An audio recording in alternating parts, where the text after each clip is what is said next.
Fibonacci spiral पे लेके आ जाऊंगा, क्योंकि आज का टॉपिक ही है आज का guys, that is MMC phase 2।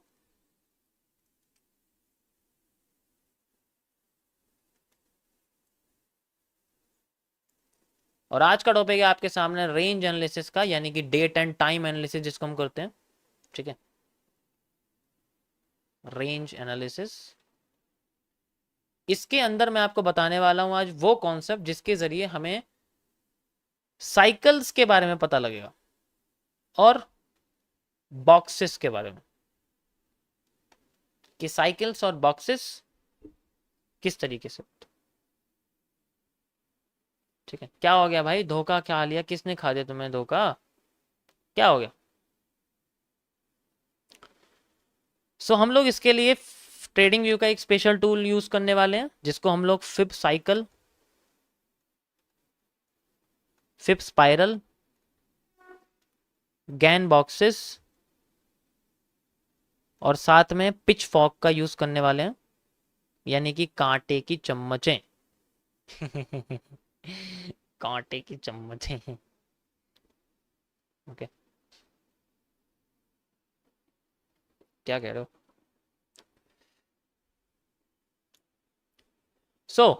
इसके लिए मैं पहले आपको यहाँ लेके आ जाता हूँ। इसमें आपको कैसे पता चलेगा, आपको समझ में मैं समझाता हूँ पहले कि किस तरीके से आपको ये कांटे की चम्मचें वगैरह देखने को मिलेगी, ठीक है। अभी देखो, जैसे अभी लाइव मार्केट चल रही है, ठीक है, इसको, अरे तो अच्छा लाइव चल रही है, हाँ देखो, यहाँ पर अगर तुम देखोगे तो हमारे पास, कहाँ चला गया, ये रहा।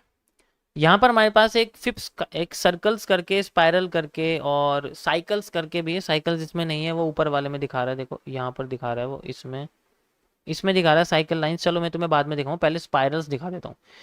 ये जो सर्कल्स और स्पाइरल्स हैं बेसिकली, ये आपके इसी तरीके से यूज होते हैं, जस्ट लाइक दिस, आप कह सकते हो ऐसे करके, ठीक है, यहाँ से लेके यहाँ तक का एरिया।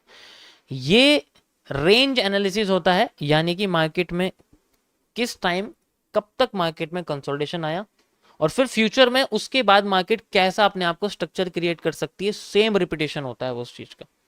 मैं इससे समझाऊंगा तुम्हें, थोड़ा कॉम्प्लेक्स है लेकिन मजा आएगा समझने में कैसे यूज किया जाता है इसका, ठीक है। तो इस तरीके से हम इसको प्लॉट करते हैं। प्लॉट करने का तरीका सारे फिबोनाची का सबका सेम रहता है, top to high, bottom to high, after the change of character, ठीक है, after the change of character वो चीज होती है।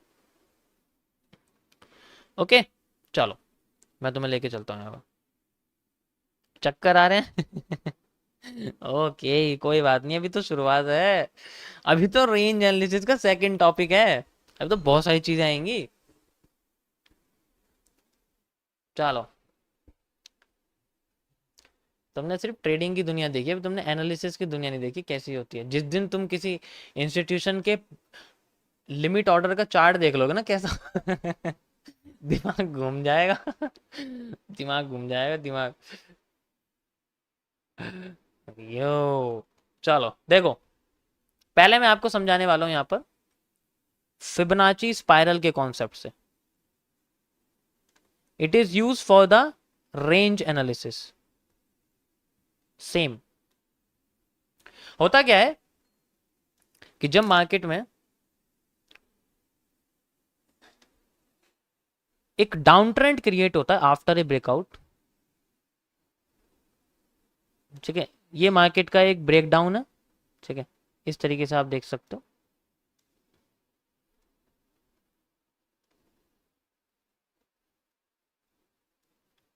नीचे आती है, आने के बाद फिर यहां से ऊपर जाने की कोशिश करती है और फिर जब नीचे आने की कोशिश करती है तो वो अपना सबसे पहले एक छोटा सा कैरेक्टर चेंज करती है। This is a change of character. आप दूसरी भाषा में इसको भी एक ब्रेकआउट कह सकते हैं, स्ट्रक्चर का ब्रेक। ये पूरे के पूरे एम का ब्रेक कर देती है नेक और फिर बाद में नीचे आने की कोशिश करती है। तो जब ये अपनी आधा हिस्सा ट्रेवल कर लेती है तो इसके आगे का मूव कब तक हमें सेम देखने को मिल सकता है, कि जैसे कि हम लोग बोलें कि यहां से लेके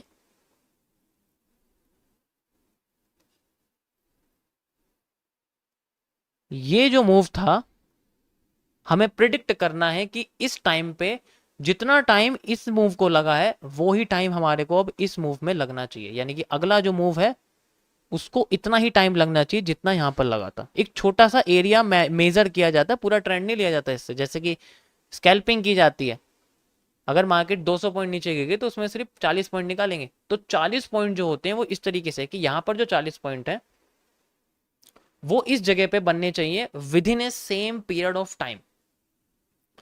अब यहाँ पर 20 कैंडल बने या यहाँ पर 2 कैंडल बने, टाइम उतना ही लगना चाहिए, स्ट्रक्चर भी सेम होना चाहिए, और फिर मार्केट अपने आप को यहां से कंटिन्यू करे, उससे कोई मतलब नहीं। ठीक है, उससे कोई मतलब नहीं, सेम स्ट्रक्चर। इसके लिए हम लोग मिडल पॉइंट का एक स्पाइरल एरिया यूज करते हैं, जो हमें बताता है कि मार्केट में जो स्ट्रक्चर है वो बेसिकली स्पाइरल के अंदर आना चाहिए। और फिर अब ये स्पाइरल के अंदर आता है तो सेम स्ट्रक्चर जो पहले था वही हमारे सामने रिपीट होता हुआ हमें टाइम के साथ दिख जाता है। इसको यूज करते हैं इंस्टीट्यूशंस में। आपको बताऊं इसको यूज कहां करते हैं। इंस्टीट्यूशंस में जब किसी ऑर्डर को लगाया जाता है, जैसे कि सबसे पहले एक स्टॉक ले लिया उन्होंने, और जब स्टॉक को खरीदने के लिए सबसे पहले भागते हैं, तो वो क्या करते हैं, वो इस स्टॉक के कम से कम, जैसे मान के चलो एक स्टॉक है जिसकी वैल्यू है 100 रुपए, तो वो 100 रुपए के स्टॉक को पहले 200 मिलियन डॉलर का खरीदते हैं। मान के चलो 200 मिलियन डॉलर की यहां पर जो है फंडिंग रखते हैं। अब वो डायरेक्ट नहीं खरीदेंगे इसको, वो पहले क्या करेंगे, 20 मिलियन डॉलर के खरीदते हैं। तो 20 मिलियन डॉलर के ऑर्डर जैसे लगाते हैं, ठीक है, ऑर्डर लगाते हैं तो स्ट्रक्चर बनता है ये वाला, यहां से लेके यहां तक मार्केट सेम आ जाती है। और फिर उसके बाद जो एकदम से नीचे गिरती है वो बाकी बचे हुए 180 मिलियन डॉलर लगा देते हैं। तो अगली कैंडल जो सेम बचती है वो यहां बचती है। ये ही पैटर्न वो यूज करते हैं यहां पर, यही पैटर्न वो यूज करते हैं। अब इतना सारा बैलेंस शीट को कॉपी पेस्ट करना, देखना कि उससे पहले किसी बंदे ने ऐसा किया था, पॉसिबल तो है नहीं। इसके लिए क्या करना पड़ा, उसकी बैलेंस शीट चाहिए, देखना पड़ेगा कि भाई उसने यहाँ जैसा एक्टिविटी करी जिससे मार्केट में अच्छा खासा डाउन ट्रेंड पहले बना था, अब जैसा बनेगा। इतना सब कुछ तामझाम करने के बजाय फिबोनाची स्पाइरल को यूज किया जाता है कि टाइम जितना लगा था, कैंडल जितनी बनी थी, वही इस सर्कल के अंदर जाके हमें दिखनी शुरू हो जाएगी। पहले डेटा एनालिसिस ऐसे करते थे, लेकिन जब चार्ट आ गया तो चार्ट पे सारी चीजें शो होने लग गई थी, और इसी को हम लोग यूज करते हैं इसमें। कैसे, जैसे देखो,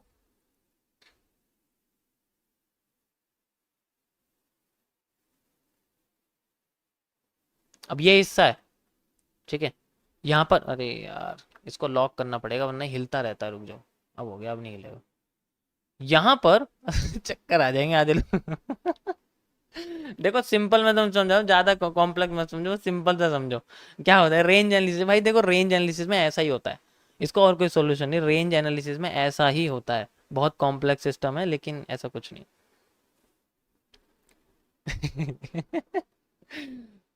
चलो लाइव में नहीं दे, मैं तुम्हें प्रीवियस एग्जांपल देता हूँ, लाइव में टाइम लग जाएगा, फिर रुको जरा, है ना। पीछे का बनाता हूँ मैं, पीछे का बनाता हूँ, किसी पीछे का बनाता हूँ, बने बनाए का यहाँ का बनाता हूँ, ठीक है, ये हिस्सा बना देता हूँ मैं यहाँ पर, रुको। ये हिस्सा यहाँ बना देता हूँ, कोई दिक्कत नहीं है।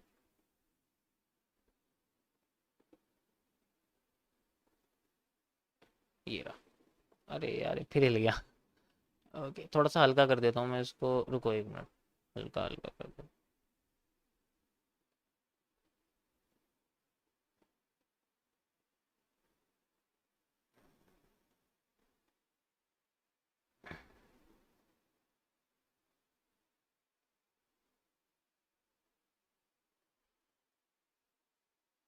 इसकी ज़रूरत नहीं है ना, मैं सिर्फ इतनी की तो ज़रूरत है, इसके बाहर की ज़रूरत ही नहीं है। ओके गाइस, देखो अब ध्यान से होता क्या है इसके अंदर। ये जो एरिया है, स्टडी किया जाता है इसको, ठीक है। अ, क्या कह रहे हो। नहीं लाइव नहीं करते। लाइव करूंगा तो कंफ्यूजन हो जाएगी, इसलिए इसको कनेक्ट करने के कई सारे तरीके हैं। अभी तो मैं रिकॉर्डेड तुम्हें दिखा रहा हूँ यहाँ पर, ठीक है। अभी मैं इसको रिकॉर्डेड करके दिखा रहा हूँ, तो मैं रिकॉर्डेड चार्ट पे दिखा रहा हूँ। उसको कनेक्ट करने के कई सारे तरीके हैं, कई सारे तरीके हैं। या तो तुम इसको प्रीवियस हाई से लो से कनेक्ट कर दो ऐसे करके, ठीक है, जब तुम्हें दिख जाएगा ऐसे करके। अब इसके अंदर सिर्फ रिकॉर्डेड चार्ट का एरिया यूज किया जाता है, ऐसा नहीं होता।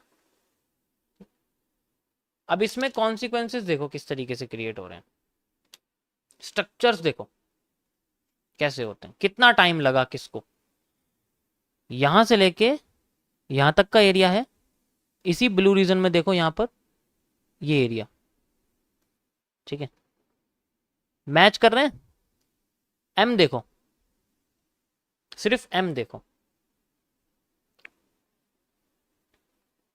तो इसमें होता क्या है कि वही सेम स्ट्रक्चर्स दिखाई देते हैं, सेम स्ट्रक्चर्स। कभी कभी क्या होता है कि ये पता है बेसिकली कभी कभी यूज होता है कि जैसे मान के चलो हम लोग एन ऐसे यूज कर रहे हैं, तो ये वाली सप्लाई अगर इसके साथ मैच नहीं कर रही ना, तो किसी के साथ तो मैच कर रही है, ठीक है, किसी के साथ तो मैच करी। तो ये किसी के साथ जो मैच करी ना वो ये होता है जो इसके साथ मैच करी। अब तुम खुद सोचो मैं इसमें किस में सप्लाई डिमांड यूज करूंगा।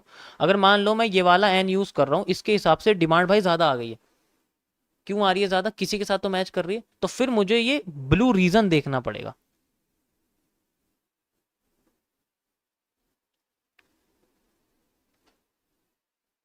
समझ रहे हो ना कैसे होता है।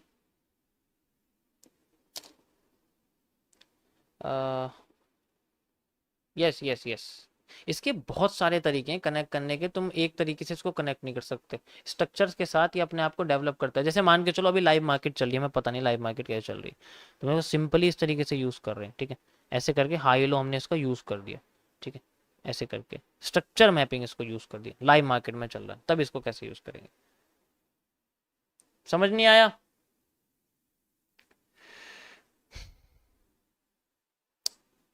समझ नहीं आ रहा, चलो यार कोई बात नहीं, मैं तुम्हें दूसरा बता देता हूँ, कोई बात नहीं। अगर तुम्हें स्पाइरल समझ में नहीं आ रहा कोई बात नहीं, मैं दूसरा एक्सप्लेन कर देता हूँ मैं, ठीक है, अगर स्पाइरल समझ में नहीं आ रहा कोई बात नहीं,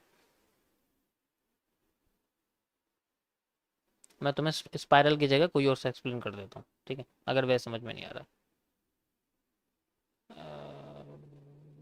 अभी तुम मतलब बहुत सिंपल नजरिए से देखो इसको।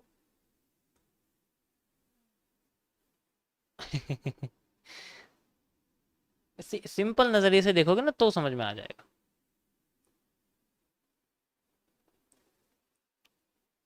चलो इसका लगा के देखते हैं हम लोग।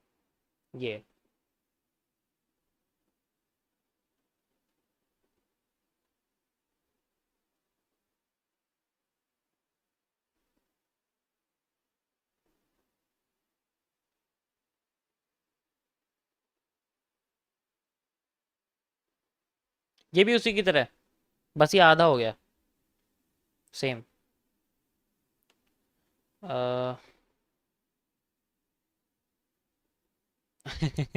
आधे लोगों को समझ में नहीं आ रहा, कोई बात नहीं भाई, लोगों को समझ में नहीं आ रहा, कोई बात नहीं। चलो मैं तुम्हें दूसरा कॉन्सेप्ट बताता हूँ, कोई बात अगर ये समझ में नहीं आ रहा कोई बात नहीं, गैन का बताता हूँ मैं, गैन बॉक्स में क्या होता है, ठीक है। स्पाइरल नहीं समझ में आ रहा, मैं समझ गया ज़्यादातर लोगों को कन्फ्यूजन हो रही है, कोई बात नहीं यार, कन्फ्यूजन हो रही है, कोई दिक्कत नहीं है, हम लोग कन्फ्यूजन वाले एरिया पे यूज़ करें, ठीक है, ऐसी कोई दिक्कत वाली बात नहीं है। चलो गाइस, गैन बॉक्स का मैं तुम्हें यूज़ करके बता देता हूँ कैसे इसको यूज़ करते हैं। ये भी उसी की तरह होता है, रेंज एनालिसिस इसको भी यूज़ करते हैं। होता क्या है देखो, गैन बॉक्स इसको भी छोड़ दो, इसको भी छोड़ दो, अगर समझ में नहीं आ रहा स्पाइरल छोड़ दो, कोई बात नहीं, समझ में तुम्हें आना चाहिए यार, नहीं आ रहा तो कोई बात नहीं, मैं फिर कभी एक्सप्लेन कर दूंगा। देखो गैन बॉक्स में क्या होता है, वो भी इसी की तरह होता है।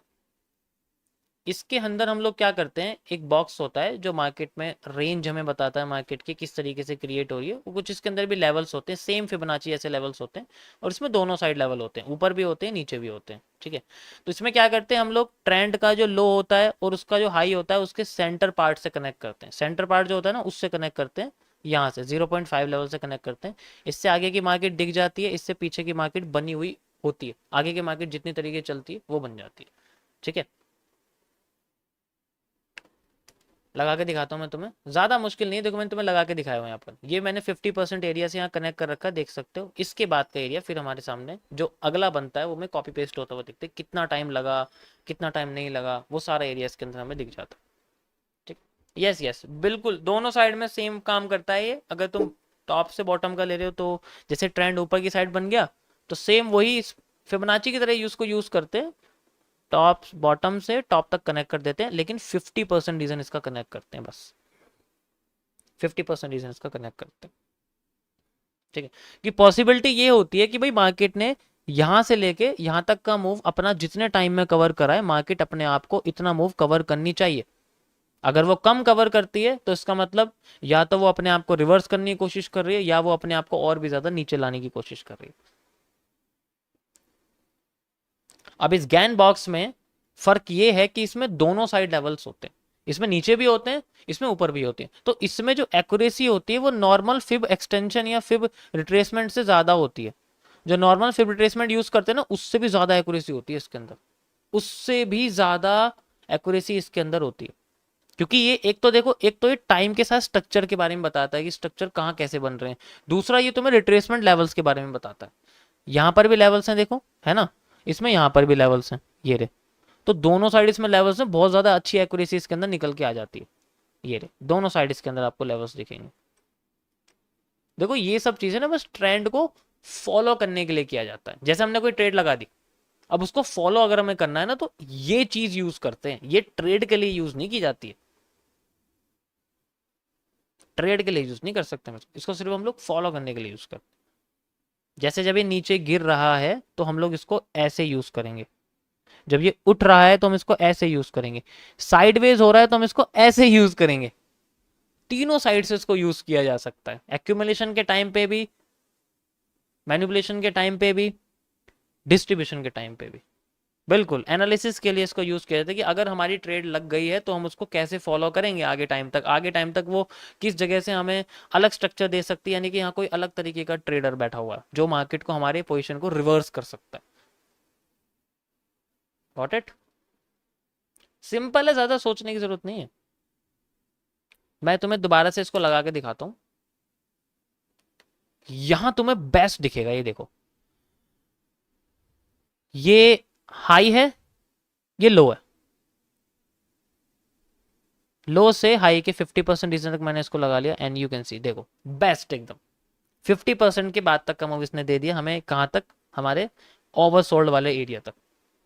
यहां तुम्हें बेस्ट ये यूज होता हुआ दिखेगा। अब इसके अंदर यूज कैसे करना, ऑब्वियस सी बात है, यहां पर 50% रीजन का जो ये एरिया है, यहां पर मार्केट में रिटेस्टिंग है, देख सकते हो कैसे भाई, चेंज ऑफ करेक्टर करने के बाद ये मार्केट का डब्ल्यू, यहां पर देखो, ये देखो ना, यहाँ डब्ल्यू बना हुआ है, डब्ल्यू का यहाँ पर चेंज ऑफ करेक्टर हुआ और फिर यहाँ रिटेस्टिंग हुई, यहाँ शेडो बनी हुई है, मतलब लाइन बनी हुई है, ध्यान से देखो, विक लाइन बनी हुई है यहाँ कैंडल्स की, दिख रही है आपको यहाँ पर, ये देखो, ये एरिया आ गया, येलो रीजन, मार्केट की रिटेस्टिंग, मूविंग, और इसके बाद जब रिटेस्टिंग होती है यहाँ में रैली देखने को मिलती है, ऑलरेडी बता चुका हूँ।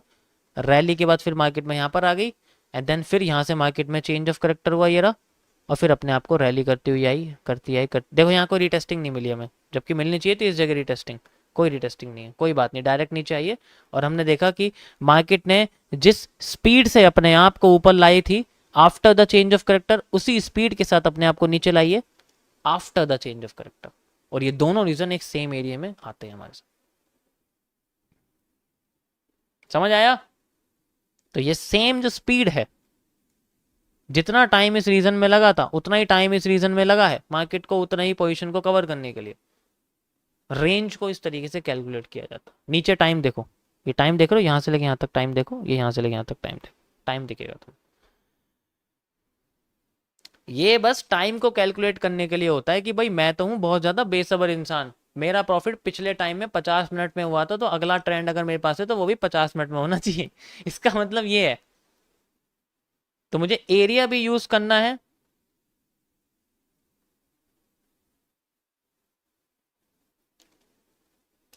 ये इस तरीके से यूज होता है। ठीक है, देखो मैंने हर बार बोला है फिबोनाची का मतलब फिबोनाची, अब वो गैन बॉक्स हो या वो चाहे फिबोनाची स्पाइरल हो, चाहे वो फिबोनाची रिट्रेसमेंट हो, यूज आपको वही करना है। यूज आपको करना है जब मार्केट तेजी से गिर रही हो, धीरे धीरे करके उठ रही हो, और फिर तेजी से गिरे, यानी कि इससे पहले वो धीरे धीरे करके उठी थी, तो आपको फिबोनाची यूज करना है, फिबोनाची के सारे टूल्स यूज करने जब मार्केट में रिट्रेसमेंट जैसा मूव एक्सपेक्टेड हो बनना। अब वो सीधी जा रही हो पर उसमें क्या रिट्रेसमेंट लोगे तुम, नहीं ले पाओगे ना। तो चाहे तुम गैन बॉक्स यूज करो, ये फिबोनाची का ही पार्ट है, या तो तुम फिबोनाची के पार्ट यूज करो, जितने भी एक्सटेंशन है यूज तुम्हें ऐसे रीजन में करने पड़ेंगे जहां रिट्रेसमेंट क्रिएट हो, सीधी ऊपर नीचे मार्केट में यूज नहीं कर सकते हम लोग। ठीक है, ऐसे यूज नहीं कर सकते हम लोग। ठीक, अब ये बताओ, अब मैं इसमें यूज करूंगा कि लाइव मार्केट में, बताओ मुझे जरा। सीधी नीचे आ रही है, सीधी ऊपर जा रही है, यूज ही नहीं कर सकते। 50% रीजन से वैसे भी स्ट्रेट हो रही है। अब जब इसका नया मूव आएगा तब इसको हम यूज कर सकते हैं। समझ रहे हो?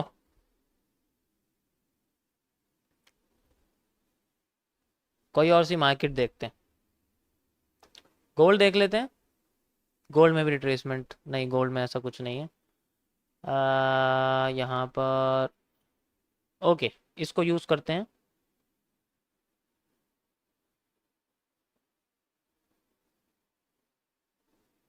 ये रहा, यहां आप देख सकते हो after change of character market में रिटेस्टिंग आई ग्रे रीजन में, और फिर अपने आप को यहां तक लेके आई। ठीक है, कोई दिक्कत नहीं, हमने देख लिया। After change of character market में स्मूथ ट्रेंड आया, लेकिन after change of character market में कोई स्मूथ ट्रेंड नहीं आया। इसका मतलब ध्यान से समझो यहां हुआ क्या। अगर मैं मिरर कर दूं इसको तो कैसे समझ में आएगा कि जब यहां पर मार्केट में चेंज ऑफ करेक्टर हुआ तो एक बड़ी सी ग्रीन कैंडल बनी, उसके बाद एक बड़ी ग्रीन कैंडल बनी जिसमें कोई भी स्वीपिंग नहीं हुई ऊपर की साइड से। चेंज ऑफ करेक्टर करने, यहां देखो ये हैमर बना हुआ है, ये hammer he change of character. Hammer नहीं उठाई ना मार्केट, मतलब हैमर तो उठाता ही है।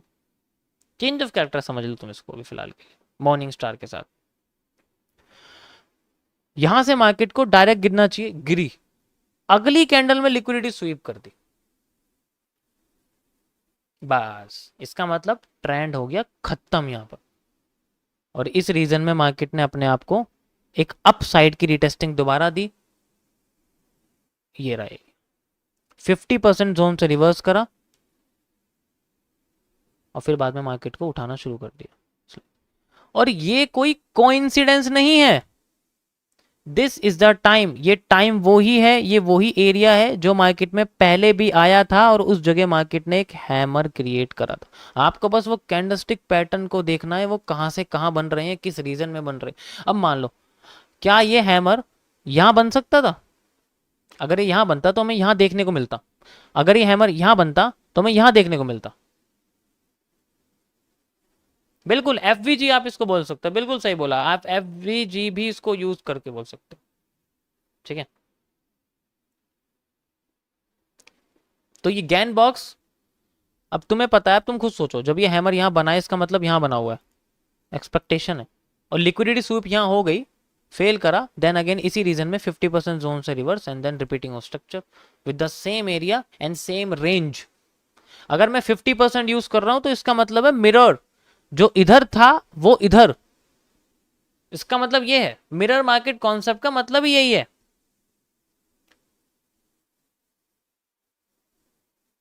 समझ रहे हो? आधे लोगों को समझ में नहीं आ रहा, थोड़ा सा हाई लेवल का कॉन्सेप्ट है। स्ट्रीम भाई लेवल बढ़ चुका है तो थोड़ा बहुत तो लेवल तो समझ सकते हो ना, बढ़ेगा, सेम तो नहीं हो सकता। ठीक है, थोड़ा सा। अब भाई एक बात बताओ, जिस बंदे ने गैन बॉक्स खोल के देखा नहीं है, अब उसको समझ में नहीं आएगा तो मैं क्या करूं बताओ? धीरे धीरे करके यूज करना सीखोगे तो पता लगेगा। वैसे ये सिर्फ एनालिसिस एनालिस्ट के लिए होता है, और मैं तो एक एनालिस्ट हूँ इसलिए मैं तुम्हें बता रहा हूँ, मैं ट्रेडर नहीं हूँ। अगर मैं ट्रेडर होता तो तुम्हें ये बोलता अरे छोड़ो यार इसे, सीधे ईएमए लगाओ, ऐसे ऐसे लड़खड़ाती हुई यहाँ क्रॉस करके चलो भाई, बाई साइड में घुसो, नीचे स्टॉप लॉस लगाओ, ऊपर टेक प्रॉफिट। तब आता मजा, तब आता मजा।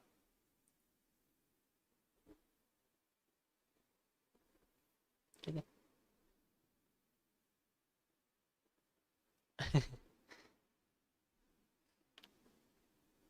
यूज करके देखना, 50% रीजन, रिपीटेशन ऑफ स्ट्रक्चर्स का भी यूज कर देखो भाई, ये उसी को समझ में आएगा जिसने एमएमसी को अच्छी तरीके से समझा है। Repetition of structure, same candle, same area, same range, same time, same trend. समझ आ गया सबको? सिंपल सा कॉन्सेप्ट है कुछ, लेकिन ये काम वही करेंगे